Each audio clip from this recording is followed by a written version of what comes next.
दोस्तों, क्या आप जानते हैं कि मध्य प्रदेश में पीएससी के सैकड़ों उम्मीदवार आजकल सड़कों पर हैं। नारों की गूंज और धरनों का ये सिलसिला सिर्फ एक बात की मांग कर रहा है कि वह है पारदर्शिता यानी ट्रांसपेरेंसी। लेकिन आखिर ऐसा क्यों हुआ और क्या हुआ कि ये छात्र अपना समय और ऊर्जा पढ़ाई में लगाने की बजाय प्रोटेस्ट में लगा रहे हैं, विरोध प्रदर्शन कर रहे हैं।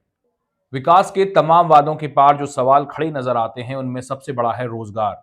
एम्प्लॉयमेंट यानी रोजगार इस समय देश की सबसे बड़ी समस्या है। उत्तर प्रदेश, बिहार, मध्य प्रदेश और कई दूसरे राज्यों में रोजगार को लेकर प्रदर्शन होते रहे हैं और हो रहे हैं। में उत्तर प्रदेश और बिहार में तो प्रदर्शन जारी है और मध्य प्रदेश में तकरीबन एक साल बाद नौजवान फिर से रोजगार के नाम पर सड़कों पर उतर आए हैं। मध्य प्रदेश में सरकारी नौकरियों के लिए व्यापम पहले से ही बदनाम है, लेकिन बीते कुछ सालों में मध्य प्रदेश लोक सेवा आयोग यानी एमपीपीएससी ने भी वैसा ही नाम कमा लिया है। बात पीएससी के खिलाफ प्रदर्शन की करें तो ये सब कुछ शुरू होता है 2019 से, जब ओबीसी आरक्षण विवाद के चलते एमपीपीएससी ने मुख्य परीक्षा की कॉपियां दिखाना बंद कर दिया। पहले छात्र कॉपियां देख सकते थे, लेकिन बाद में यह सुविधा बंद कर दी गई। अब उम्मीदवार अपनी ही लिखी आंसर शीट नहीं देख सकते और इसी के साथ उम्मीदवारों का भरोसा जो है वो पीएससी पर टूटने लगा था। 2025 की परीक्षा में 700 से ज्यादा पदों की मांग, इंटरव्यू के अंकों को 185 से घटाकर 100 करने की अपील और मूल्यांकन प्रक्रिया को पारदर्शी बनाने जैसे मुद्दों पर यह मामला और आगे बढ़ रहा है। हाँ, इस समय 1500 से ज्यादा छात्र इंदौर की सड़कों पर हैं। उनका कहना है कि अगर पीएससी पारदर्शिता नहीं लाएगी तो भर्ती प्रक्रिया पर से पूरी तरह से भरोसा उठ जाएगा, खत्म हो जाएगा। और ये हमने पटवारी परीक्षा में भी देखा है, जो कि व्यापम उस समय कर्मचारी चयन आयोग ने जो परीक्षा आयोजित करवाई थी, पटवारी परीक्षा, उसमें भी हमने ये देखा है कि कैसे छात्रों का, लोगों का भर्ती परीक्षाओं में मध्य प्रदेश की जो भरोसा था वो खत्म हो गया है। जो इनकी मांगे हैं वो ये है कि 2019 से परीक्षा की कॉपियां दिखाना शुरू की जाए, मतलब 2019 में जो एग्जाम हुए थे उनकी कॉपी दिखाई जाए, इसमें बुराई नहीं है। इंटरव्यू के अंक, जो मैंने पहले आपको बताया कि इंटरव्यू के जो नंबर्स हैं वो 185 से 100 किए जाएं।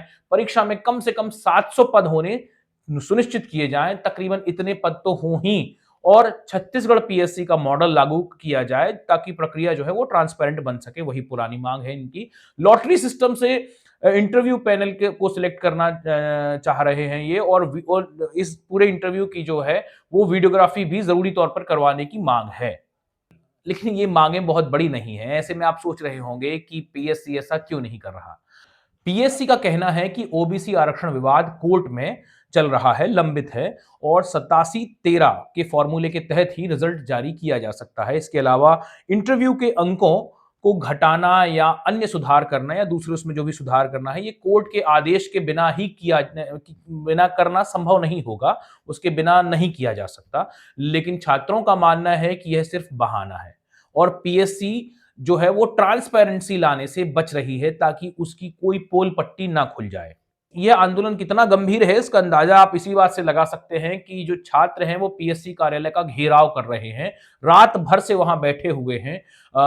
कल रात से वहां बैठे हुए हैं, अभी सुबह तक भी मेरी जब बात हुई तो लोग वहां बैठे हुए हैं और वो कह रहे हैं कि जब तक राजेश लाल मेहरा जो चेयरमैन है पीएससी के, उनसे मिलने नहीं आते तब तक वे ज्ञापन नहीं सौंपेंगे, तब तक वे किसी और को ज्ञापन नहीं देंगे। और राजेश लाल मेहरा साहब जो हैं वो कम ही इस ऐसे मामलों में खुलकर सामने आए हैं अभी तक, जब से उनका कार्यकाल शुरू हुआ है। आरएसएस की पृष्ठभूमि से आते हैं जाहिर तौर पर, तो जब से वो सामने नहीं आए हैं। तो सवाल ये है कि क्या एमपीपीएससी के छात्रों की मांगों को माना जाएगा या फिर ये विवाद ऐसा ही चलता रहेगा जैसे पिछले काफी समय से चल रहा है। ये आंदोलन सिर्फ नौकरियों की बात नहीं है, बल्कि सिस्टम पर भरोसे की बहाली का सवाल है। क्या हमारे देश में प्रशासनिक व्यवस्थाएं पारदर्शिता और न्याय की ओर कदम बढ़ाएंगी या फिर छात्रों को ऐसे ही लगातार सड़कों पर आकर संघर्ष करना पड़ेगा, यह देखना दिलचस्प होगा। तो आपकी इस बारे में क्या राय है? क्या आप इंदौर में हो रहे इस प्रदर्शन को, अभ्यर्थियों की जो पीएससी के एस्पिरेंट्स हैं उनकी मांगों को अगर आप जायज़ मानते हैं तो हमें कमेंट बॉक्स में ज़रूर बताइएगा। इसके अलावा अगर आपको ये वीडियो पसंद आया हो तो इसे लाइक और शेयर कीजिएगा और मेरे चैनल को सब्सक्राइब कीजिएगा। मेरा नाम आदित्य है और आप देख रहे हैं आदित्य अनस्क्रिप्टेड।